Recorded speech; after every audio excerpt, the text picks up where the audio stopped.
सोचकर देखिए, दुनिया महीनों से बारूद के ढेर पर बैठी थी। ऐसा लग रहा था कि तीसरा विश्व युद्ध बस होने ही वाला है। लेकिन फिर अचानक ईरान और अमेरिका के बीच एक ऐसा सीजफायर हो जाता है जिसने पूरी दुनिया को चौंका दिया। और यहीं से हमारा सबसे बड़ा सवाल शुरू होता है। क्या उस शांति पर यकीन किया जा सकता है जो एक दूसरे की कनपटी पर बंदूक रखकर शुरू की गई हो? ये जो तथाकथित शांति है, इसकी असलियत पर शक तो होना लाजमी है। और मामला और भी दिलचस्प तब हो जाता है जब दोनों ही पक्ष इसे अपनी अपनी जीत बता रहे हैं। ईरान कह रहा है ये उसकी स्ट्रैटेजिक जीत है, अमेरिका कह रहा है ये उसकी टैक्टिकल सफलता है।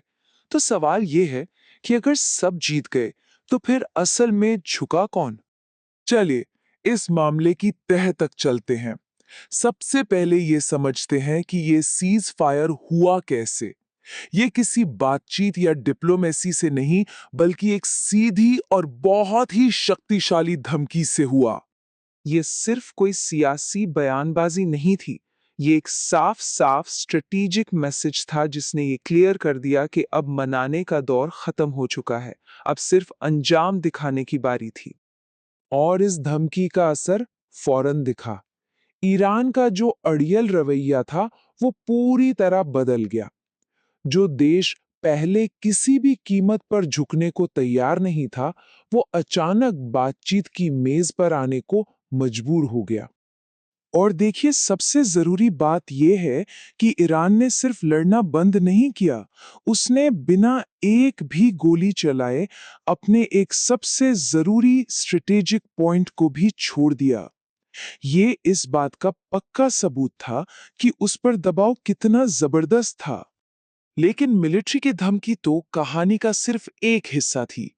एक और जंग जो शायद इससे भी ज्यादा असरदार थी, वो चुपचाप आर्थिक मोर्चे पर लड़ी जा रही थी। ये पॉलिसी बमों से नहीं, बल्कि बैंकिंग से हमला करती है। इसका निशाना किसी देश की सेना नहीं, बल्कि उसकी अर्थव्यवस्था की लाइफलाइन होती है। आज की दुनिया में किसी देश को बर्बाद करने के लिए टैंक भेजने की जरूरत नहीं है। बस ग्लोबल इकोनॉमी से उसका कनेक्शन काट दो, खेल खत्म।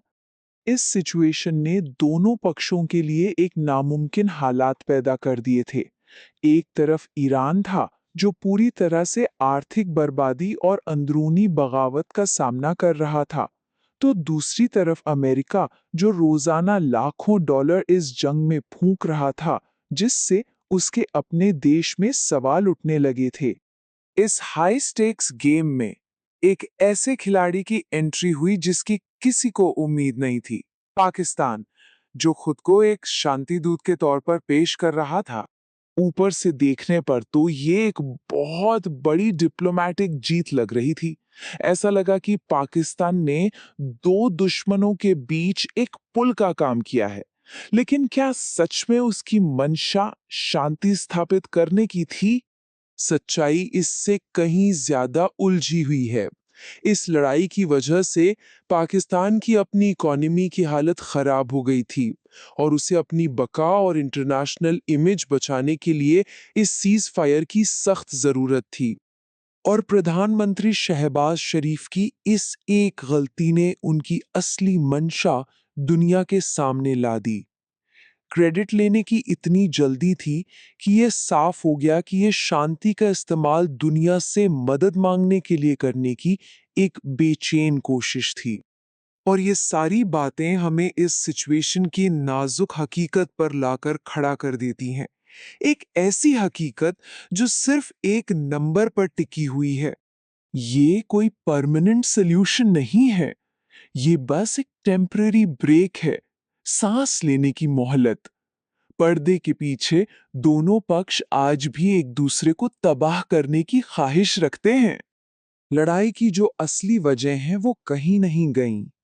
ईरान को अपने लीडर की मौत का बदला लेना है, अमेरिका सत्ता बदलना चाहता है, और इजराइल, वो तो बस सही मौके का इंतजार में बैठा है। इन एजेंडों को बस कुछ वक्त के लिए होल्ड पे डाल दिया गया है। तो क्या इसे शांति की तरफ एक कदम समझे, या फिर ज्यादा ताकत से हमला करने के लिए बस एक कदम पीछे हटना। यही वो सवाल है जो आज हर कोई बंद दरवाजों के पीछे पूछ रहा है।